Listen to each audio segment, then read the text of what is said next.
All right, this is Openstax U.S. History, Chapter 30, Section 5, Jimmy Carter in the Aftermath of the Storm.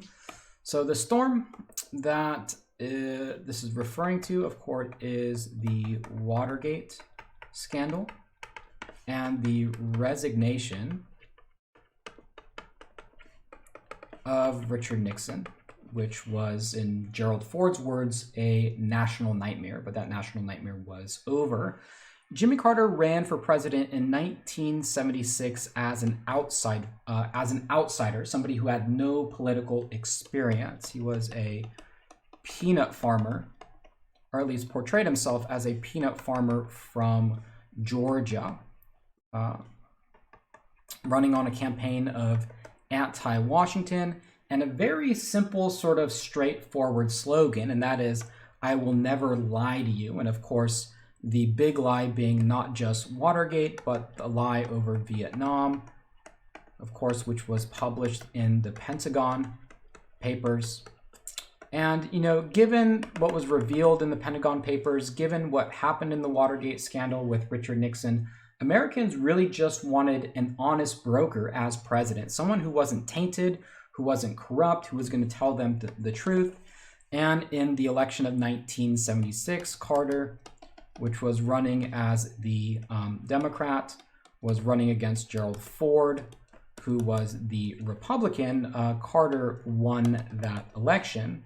Domestically speaking, one of the things that Carter tried to accomplish was to establish the Department of Energy to battle the energy crisis. Carter also passed legislation in regards to the environment. But the number one issue that Carter really couldn't account for was the economy. And the economy continued to, really tank during the late 1970s even. And, this didn't really bode well for Carter's popularity as president. In the arena of foreign policy, Carter wanted to continue to battle the Cold War, but kind of take that approach that maybe someone like President Kennedy had before him, and to rebuild the reputation of the United States in the eyes of the international world. One way that he did that was to restore the Panama Canal to Panama. So this was to restore the canal zone, which the United States had taken, back to Panama.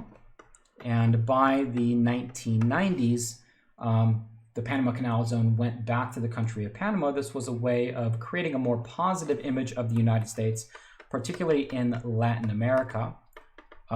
Jimmy Carter was especially known for being kind of a humanitarian. Another SALT agreement, Strategic Arms Limitation Treaty. This is to reduce the tension between the Soviet Union and the United States, and probably Carter's greatest accomplishment as president, and that was the Camp David Accords, which was I don't know if we want to call it a peace agreement, but an agreement between Israel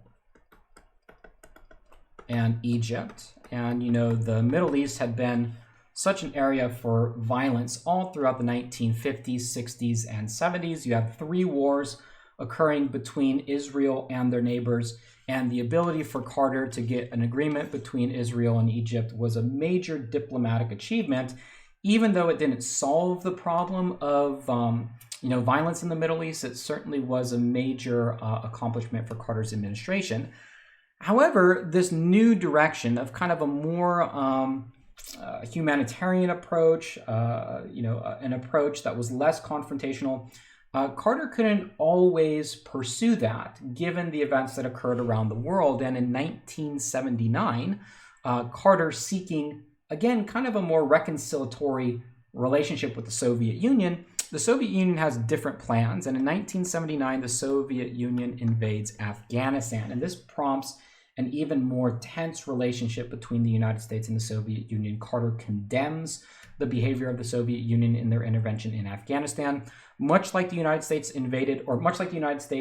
fought a war in Vietnam, the Soviet Union gets bogged down in fighting a war against those people in Afghanistan who are really seeking to resist this communist regime while the Soviets are trying to instill a communist regime there. So again, despite Carter's best effort to try and create a new direction, things don't really always play out in the way that Carter wanted them to.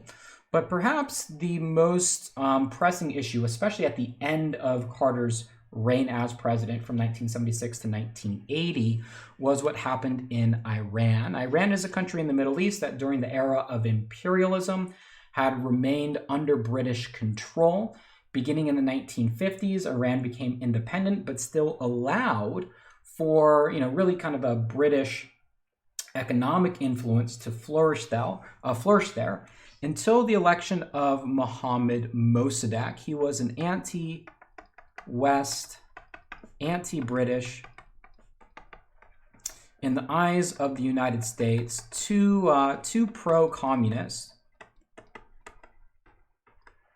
who was elected in the 1950s. And because Mohammad Mossadegh was threatening British, specifically British oil companies, and threatening to take their profits, or at least claim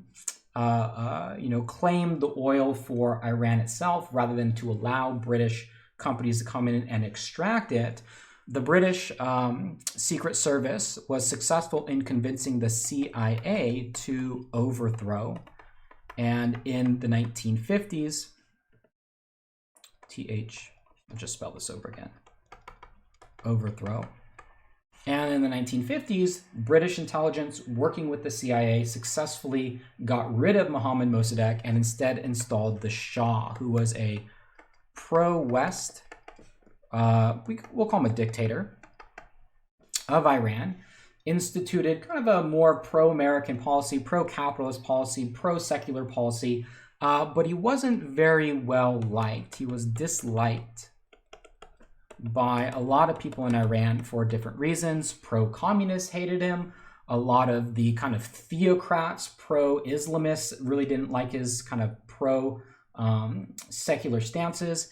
And in 1979, the Shah, the pro-American authoritarian in Iran, was overthrown in the events known as the Iranian Revolution, right, in 1979. And as a consequence of that, a number of U.S. hostages were taken by the revolutionary regime. There was a little bit of infighting, but you more or less had a theocratic regime come to power, certainly was anti-American, and sparked off really decades of bad relations between the United States and Iran. The American hostages were held in Iran for hundreds of days, and an effort by Jimmy Carter to rescue the hostages ultimately failed when a U.S. helicopter crashed. This sparked, again, more unpopularity during Carter's administration, and Carter was unable to free the hostages. So Carter unable to free the hostages. Instead, it was the election of Ronald Reagan that got them free in 1980 after about a year of being held hostage in Tehran, the capital and where the American embassy was.